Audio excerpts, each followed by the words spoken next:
오늘 우리에게 주신 하나님의 말씀은 마태복음 7장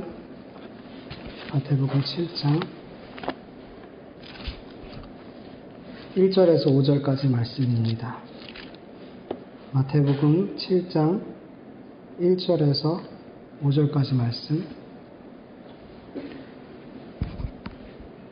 우리 한 목소리로 같이 읽을게요. 시작. 비판을 받지 아니하려거든 비판을 하지 말라. 너희가 비판하는 그 비판으로 너희가 비판을 받을 것이요 너희가 헤아리는 그 헤아림으로 너희가 헤아림을 받을 것이니라. 어찌하여 형제의 눈 속에 있는 티는 보고 내 눈 속에 있는 들보는 깨닫지 못하느냐. 보라, 내 눈 속에 들보가 있는데 어찌하여 형제에게 말하기를 나로 내 눈 속에 있는 티를 빼게 하라 하겠느냐. 외식하는 자여, 먼저 내 눈 속에서 들보를 빼어라. 그 후에야 밝히 보고 형제의 눈 속에서 티를 빼리라. 아멘. 오늘 본문 1절을 보면요. 비판을 받지 아니하려거든 이렇게 시작하죠. 비판을 받지 아니하려거든 비판하지 마. 이렇게 예수님께서 말씀하시죠. 이 말씀을 보면은 예수님은 우리가 다른 사람에게 비판을 받지 않는 방법에 대해서 말씀하려는 것 같이 보이죠. 비판을 받지 아니하려거든 비판하지 마.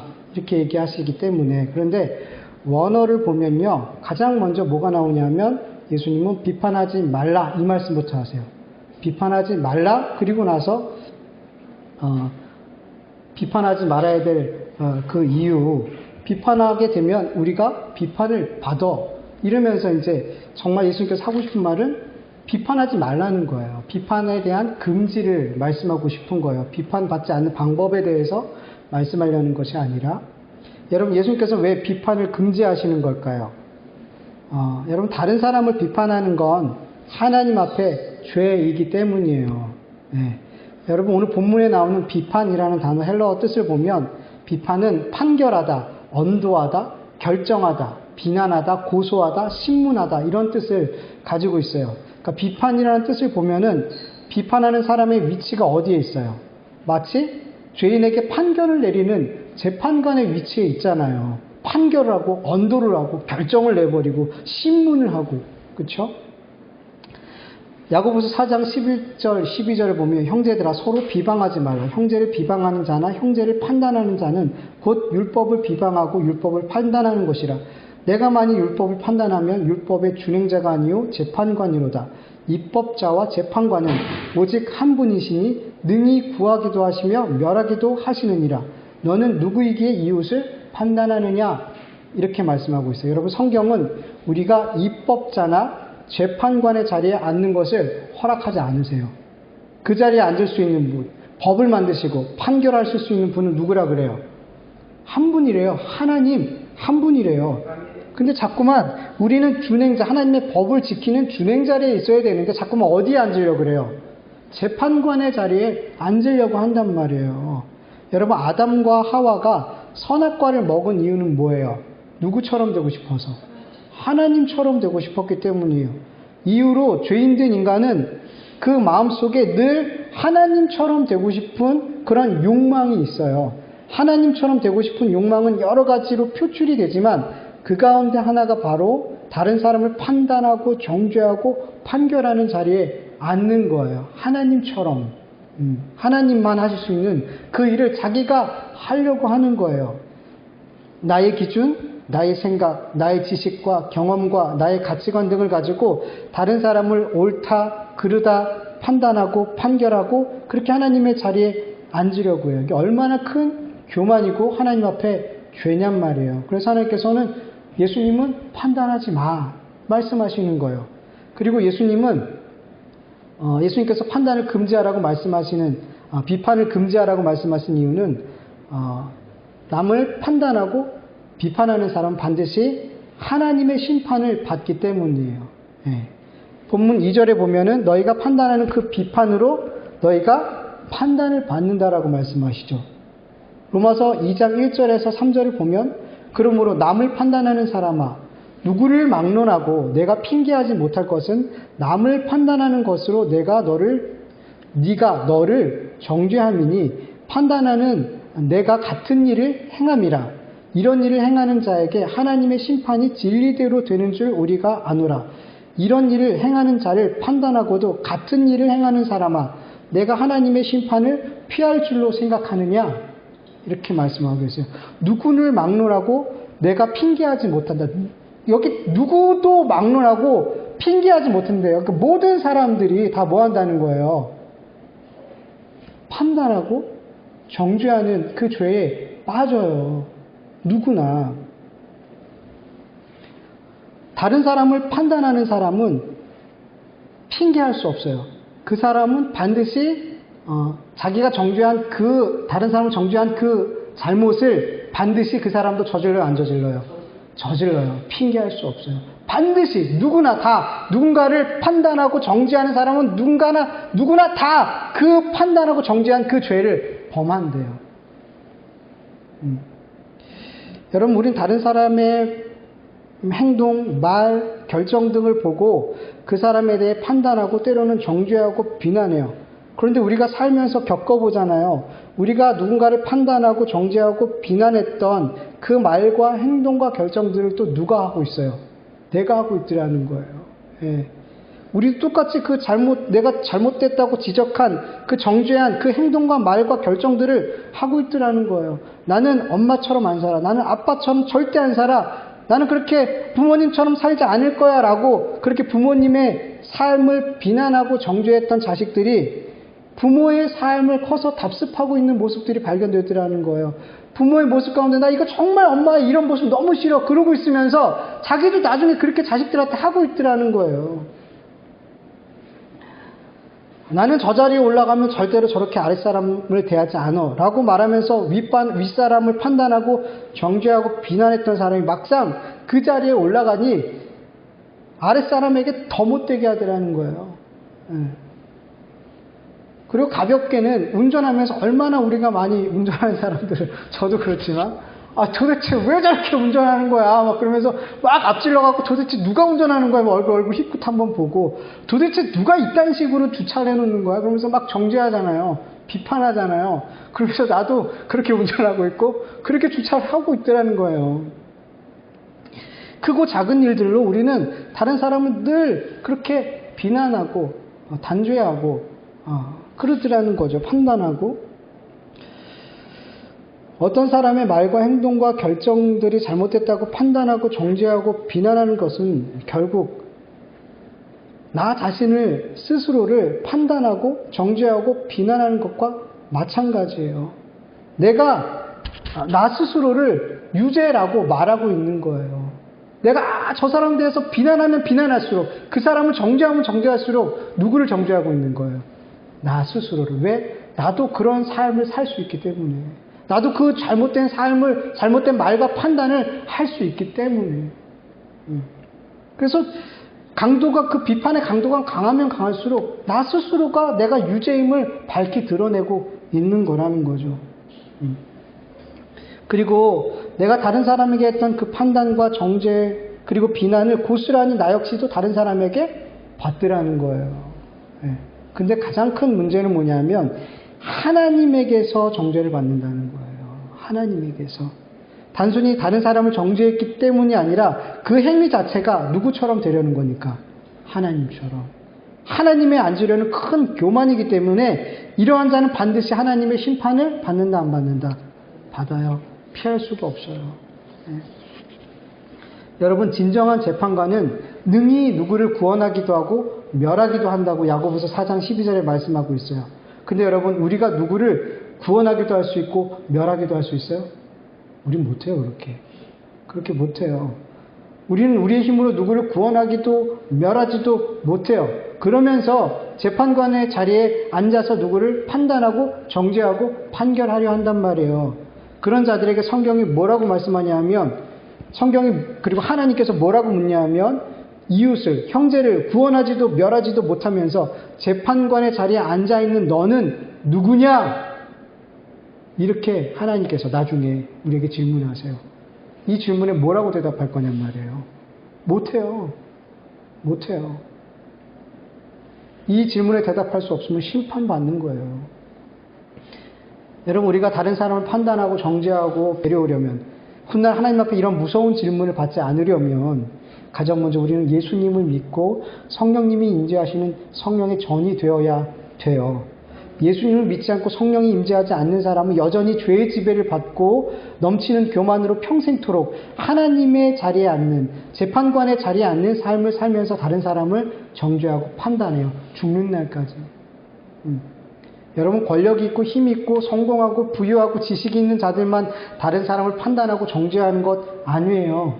가난하고 실패한 사람, 가난한 사람, 지혜도 없는, 정말 아무것도 별 볼 일 없는 사람도 다른 사람을 판단하고 정죄하고 비난해요. 왜요? 사람 안에 있는 죄는 그렇게 모든 사람들은, 죄 안에 있는 모든 사람들은 그렇게 다른 사람을 판단하고 정죄할 수밖에 없어요. 죄인은 그럴 수밖에 없어요. 네. 그러나 예수님을 믿음으로 성령의 전이 된 자들은 다른 사람을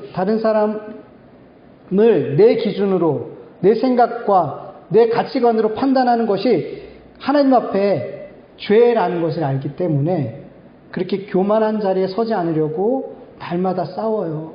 날마다 노력해요. 다른 사람을 판단하고 정죄하는 그 하나님의 자리에서 내려오고 하나님의 법을 지키는 그 법을 준행하는 그 자리에 늘 있기 위해서 늘 씨름한단 말이에요. 예. 예수님을 믿고 성령의 전이 된 자들만 이런 싸움과 씨름을 하면서 살아가는 거예요. 그렇지 않은 사람들은 늘 평생토록 그렇게 하나님의 자리에서 다른 사람을 판단하고 정죄하는 삶을 살려고 하는 거예요.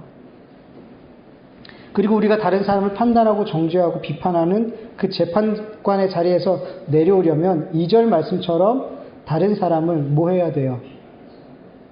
비판하지 말고 헤아려야 돼요. 헤아리는 자가 되어야 돼요. 여러분, 우리가 다른 사람의 말과 행동과 선택을 보면서 너무 쉽게 판단하고 정죄하고 비난하는 이유는 겉으로 드러난 그 사람의 말과 행동과 선택만 보기 때문이에요.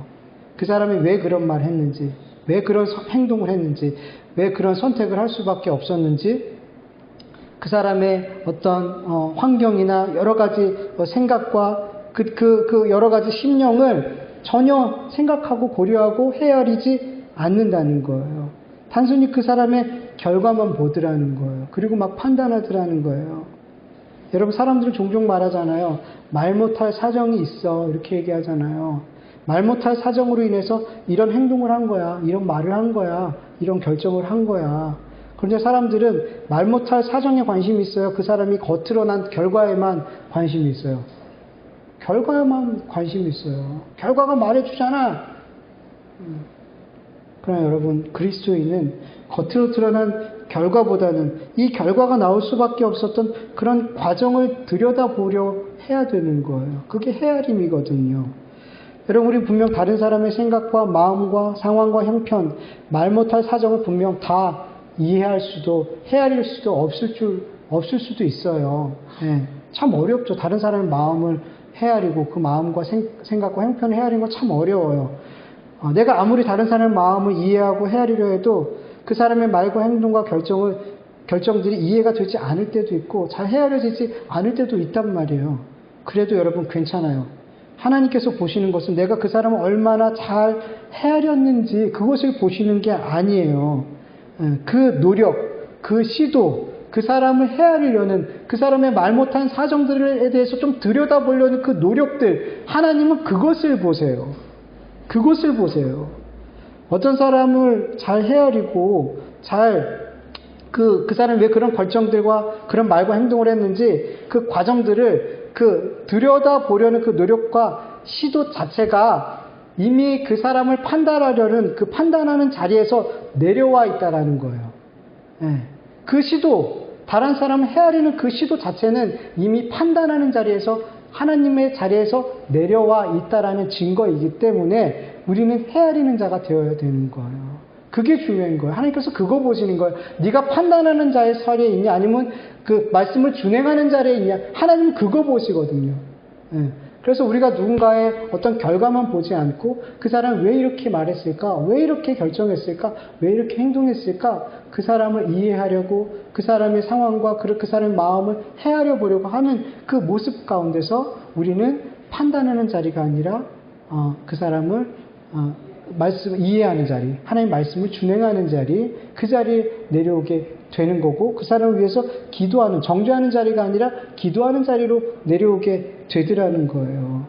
이런 자를 하나님께서 어떻게 하세요? 헤아려 주세요. 세상 사람 그 누구도 몰라주고 헤아려 주지 못해도 하나님께서 나의 연약함과 형편과 처지, 말 못할 사정을 하나님께서 헤아려 주신대요. 예. 그렇다면 우리 그리스도인은 다른 사람의 잘못된 말과 행동과 선택에 대해서 어떤 판단도 하면 안 되는 걸까요? 옳고 그름에 대해서 더 이상 이야기하면 안 되는 걸까요? 예? 그건 아니에요. 분명 예수님 판단을 금지하고 있지만 또 뒤에 말씀을 보면은 판단할 수 있는 근거를 주세요. 예. 본문 3절을 보면은 예수님께서 형제의 눈 속에 티는 보면서 자신의 눈 속에 들보를 깨닫지 못한다라고 말씀하시면서 판단하는 자들이 왜 그들의 판단이 잘못됐는지에 대해서 말씀하고 계세요. 그들은 형제의 눈 속에 티는 보지만 자기 눈 속에 있는 들보는 깨닫지 못한대요. 그래서 그들이 하는 모든 판단과 비판은 잘못된 거예요. 예. 똥 묻은 개가 벼 묻은 게 나무랄 수 있냔 말이에요. 예. 자기는 어마어마한 잘못을 하고 있는데 형제에게 아주 작은 잘못을 보면서 너 잘못했어 이렇게 할 수 있냔 말이에요. 못하는 거예요. 자격이 없는 거예요. 예. 자격이 없다는 거예요. 너희들 비판하는 너희들 자격 없어. 너희 눈에는 뭐가 있어? 들보가 있어 라고 말씀하세요. 여러분 티 같은 잘못은 뭐고 들보 같은 잘못은 뭐예요? 티는 말 그대로 형제의 잘못된 말과 행동과 결정들 이런 것들 그 사람의 삶 속에 나오는 그 잘못된 죄악들 이런 것들을 티라고 말할 수 있어요. 근데 들보는 뭐냐면 자신도 그 형제와 똑같은 그 형제와 같이 죄를 짓고 잘못된 말과 하나님 앞에 선택과 결정들을 하면서 자기는 잘못하지 않는다라고 생각해요. 나는 죄 없어 라고 생각하고 그 상대방의 죄만 보고 비판하는 그 사람은 어떤 죄를 짓고 있어요? 들보 같은 죄를 짓고 있더라는 거예요. 예. 그러니까 하나님의 자리에서 재판관 노릇하는 나는 죄 없어, 나는 깨끗해 그러면서 하나님처럼의 노름을 하고 있는 그 사람들은 바로 눈에 들보가 있는 사람이에요.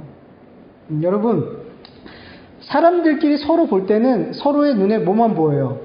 티만 보이죠. 서로의 눈에 자꾸 티만 보여요. 그 사람의 잘못된 것들만 보여요. 근데 하나님께서 우리를 보실 때는 어떻게 보일까요? 모두 다 눈에 뭐가 있어요? 들보가 있어요. 다들 서로가 서로의 잘못을 정죄하고 판단하고 나의 잘못은 보지 않으려는 다들 들보가 있더라는 거예요. 하나님이 보실 때는. 서로가 볼 때는 티밖에 안 보이지만 하나님이 우리를 보실 때는 우린 다 눈에 뭐가 있는 존재들이에요? 들보가 있는 존재들이라는 거예요. 이렇게 다 들보가 있는 자들이 어떻게 서로를 판단하고 비난할 수 있냔 말이에요. 못한다는 거예요. 4절 말씀을 보면 자신의 잘못과 죄는 보지 못하면서 형제의 잘못과 죄만 보면서 그것을 판단하고 정죄하고 비판하는 자들은 절대로 형제의 눈 속에 있는 티 빼줄 수 있다 없다? 없다. 네. 여러분 형제의 눈 속에 티를 뺄 수 있는 형제의 잘못된 말과 행동과 선택들에 대해서 판단할 수 있고 그 죄에 대해서 말해줄 수 있는 자 그 자들은 형제의 눈 속에서 티를 뺄 수가 있어요. 네. 형제의 눈 속에 들보는 근데 중요한 건 자기의 눈 속에 들보를 빼야 되잖아요. 다른 형제의 눈에 티를 빼려면 먼저 내 눈 속에 있는 들보를 빼야 되잖아요. 예. 그래야지 형제의 눈 속에 티를 뺄 수 있는 존재가 되잖아요. 우리가 내 눈에 있는 들보를 뺄 수 있는 그 방법은 내가 저 형제의 잘못된 말과 행동과 선택을 나도 할 수 있다라는 나도 저 친구와 같이 저 형제와 같이 죄인이라는 것을 먼저 인정하는 게 가장 먼저 중요해요. 나도 똑같은 죄인이야. 나도 똑같아. 예. 여러분 요한복음 8장에 보면 바리새인들과 서기관들이 음행하다가 현장에서 잡힌 여자를 데리고 오죠. 그리고 예수님을 시험하죠. 이 여자 어떻게 해야 돼요? 그때 예수님께서 뭐라고 말씀하시죠? 너희 중에 죄 없는 자가 먼저 돌로 쳐. 그랬더니 나이 많은 자로부터 시작해서 어린 자까지 이렇게 한 사람 한 사람 그 자리를 떠나가더라는 거예요. 여러분, 내가 죄인이라는 것을 인정하면 다른 죄인을 판단할 수 있어요, 없어요? 못하더라는 거예요. 돌 들고 쳐 죽이려고 이 유명한 여자를 데리고 왔는데 자기가 죄인이라는 걸 들키니까 못 던지겠다는 거예요. 돌을 못 던지는 거예요.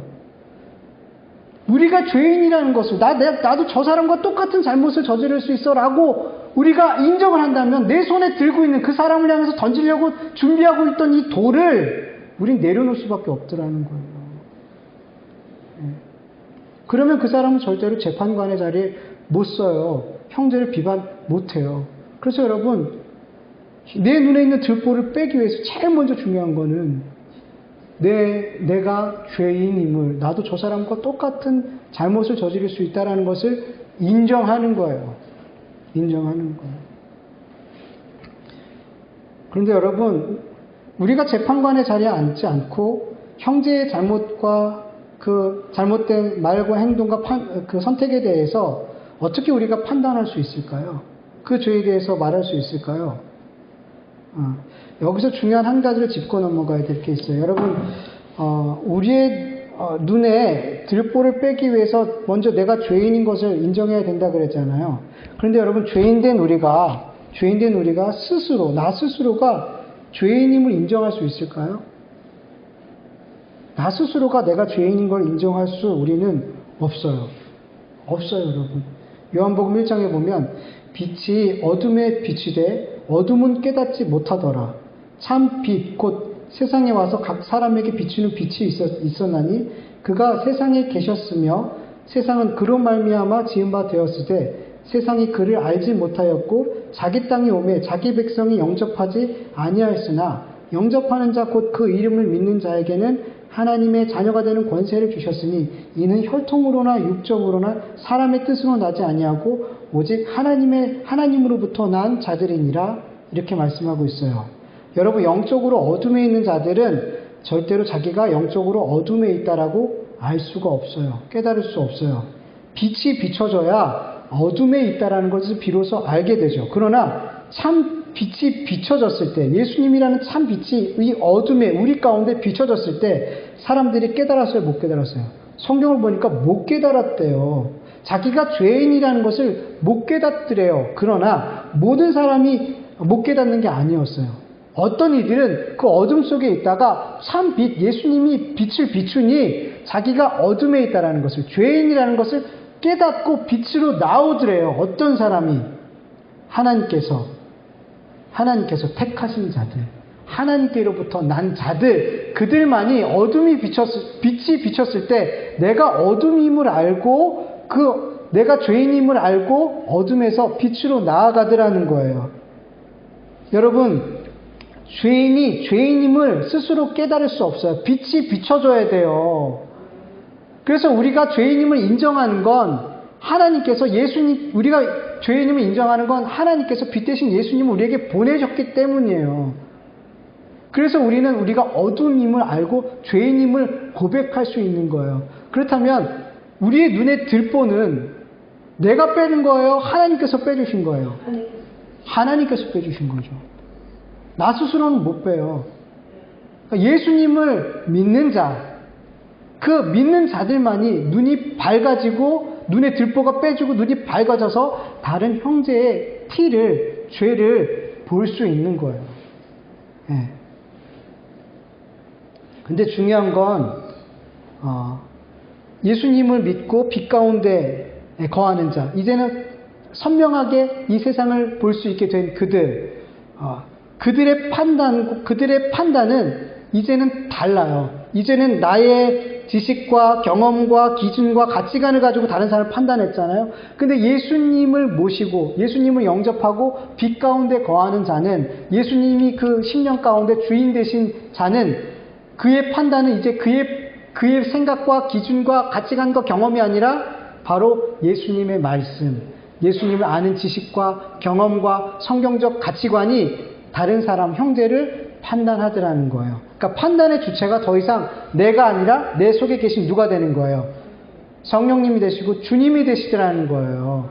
그래서 내 판단이 아니라 주님의 판단이 되는 거예요. 그래서 그게 내가 다른 사람 판단해도 죄가 돼요, 안 돼요? 안 되는 거예요. 내 안에 계신 주님이 재판관이 되시는 거예요. 내가 판단하는 것 같지만 내 안에 계신 주님이 판단하기에 그 판단은 죄가 되지 않고 오히려 그 판단은 하나님의 뜻을 드러내고 죄와 교만과 악을 책망하며 빛 앞에 서게 하는 판단이 되는 거예요. 여러분 요한복음 8장 15절에서 16절을 보면 너희는 육체를 따라 판단하나 나는 아무도 판단하지 아니하노라.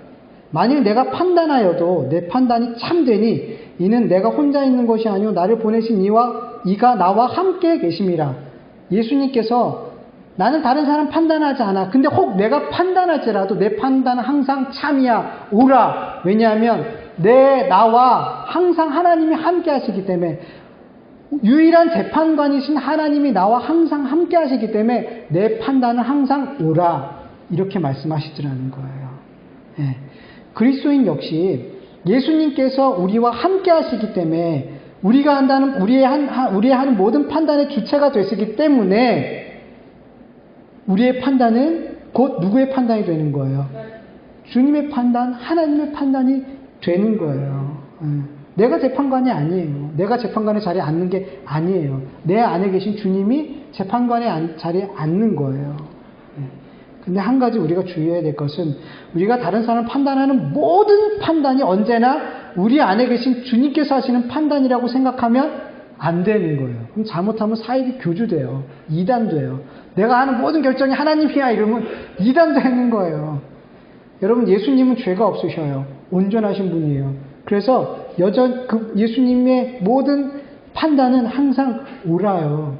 그런데 우리는 예수님을 믿지만 우리 안에는 여전히 죄를 짓고 싶어하는 마음이 있고 마귀의 유혹과 시험이 우리에게 항상 존재하고 있더라는 거예요. 그래서 언제든 우리는 주님이 주체가 되는 판단이 아닌 내가 육신을 따르는 판단을 정죄를 할 수 있어요. 그래서 우린 다른 사람을 판단하는 일에 있어서 상당히 조심하고 또 조심해야 되는 거예요. 난 주님을 믿기 때문에 막 판단할 수 있어. 아니란 말이에요.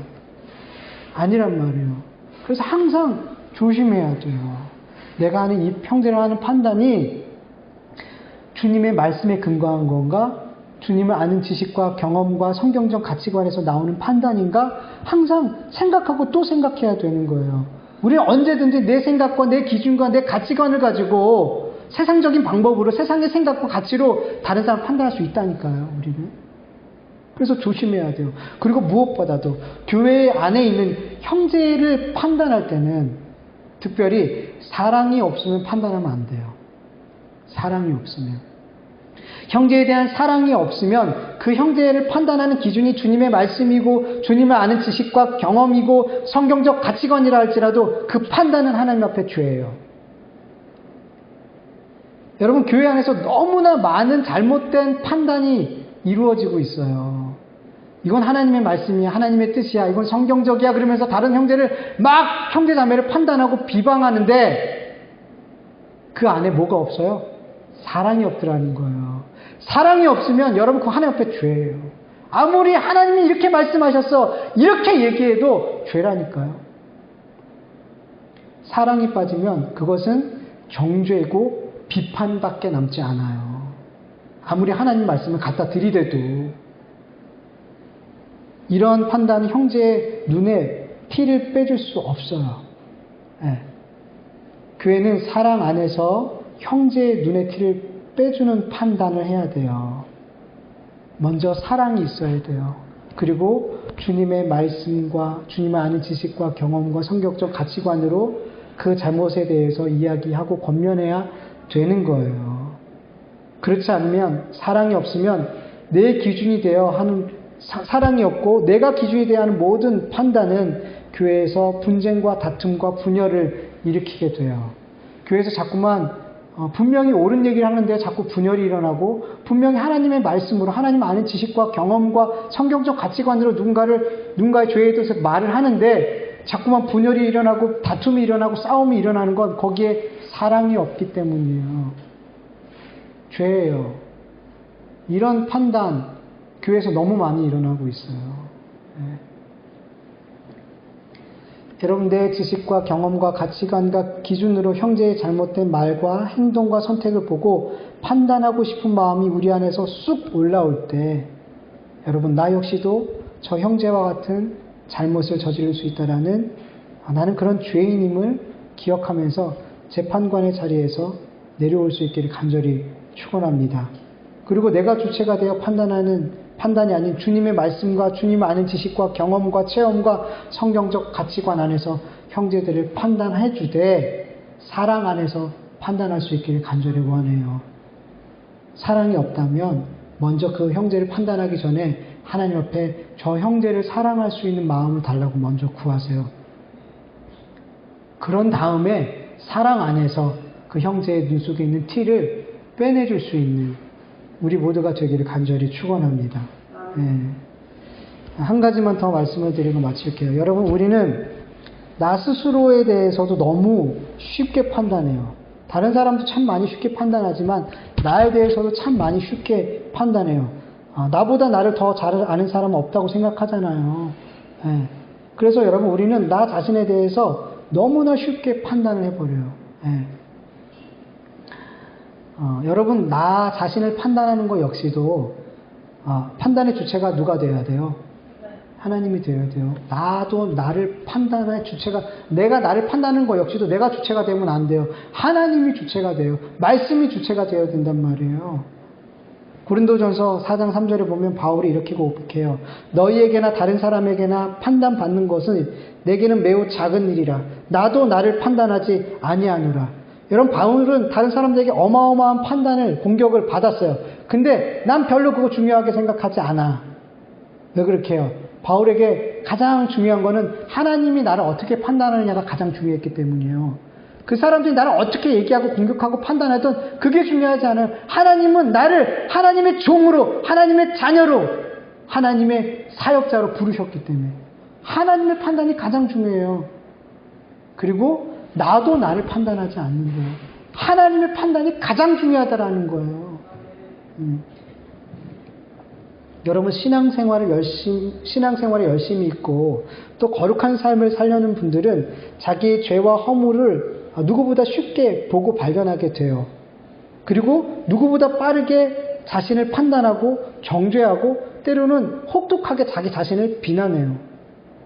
그리고 자기를 나 같은 것이 하면서 그렇게 자기 자신을 괴롭게 해요. 근데 여러분, 이거 하나님 기뻐하실까요? 안 기뻐하세요. 저도 예전에 많이 그랬거든요. 안 기뻐하세요, 하나님. 여러분, 로마서 4장 6절에서 8절 보면 일한 것이 없이 하나님께 의로 여김을 받는 사람의 복에 대해서 다윗이 말한 바, 불법이 사함받고 죄가 가려짐 받은 사람들은 복이 있고 주께서 그 죄를 인정하지 아니하실 사람은 복이 있다 함과 같으니라. 이 복을 받은 자들이 우리 바로 그리스도인들이잖아요. 로마서 8장 1절 2절. 그러므로 이제 그리스도 예수 안에 있는 자에게는 결코 정죄함이 없나니 이는 그리스도 예수 안에 있는 생명의 성령의 법이 죄와 사망의 법에서 너를 해방하였음이라. 아멘. 우리는 하나님은 우리의 죄를 예수 그리스도 안에서 값없이 용서하시고 우리의 불법과 죄를 보시지 않기로 결정하셨어요.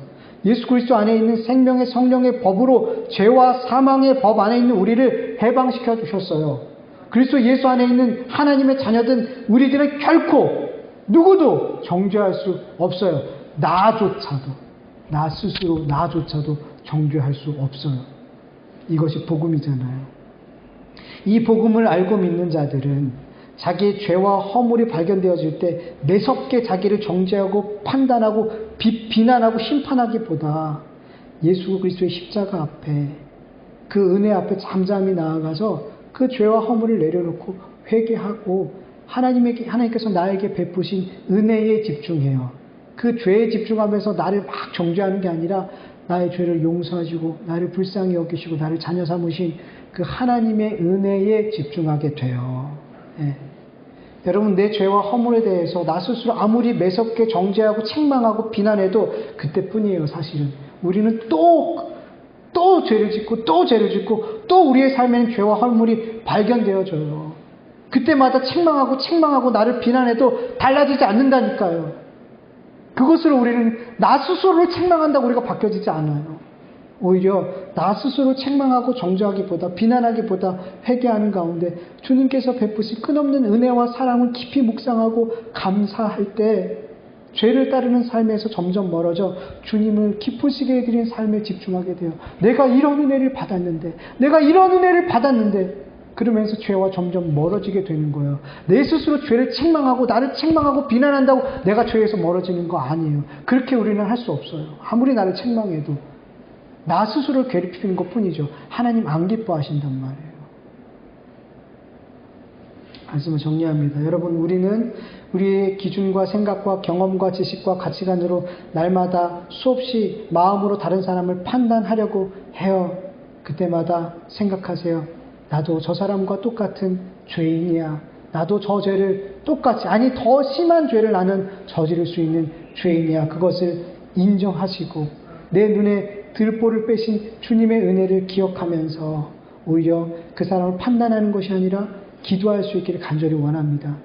그리고 혹 누군가를 정말로 형제를 위해서, 나를 위함이 아니라 형제를 위해서 그 형제의 눈 속에 티를 빼야 되는 상황이 온다면 그 형제에 대한 사랑으로 주님의 말씀이 성경적 가치관과 성경 하나님을 아는 지식이 기준이 돼서 그 형제의 눈 속에 티를 빼줄 수 있기를 간절히 축원합니다. 예.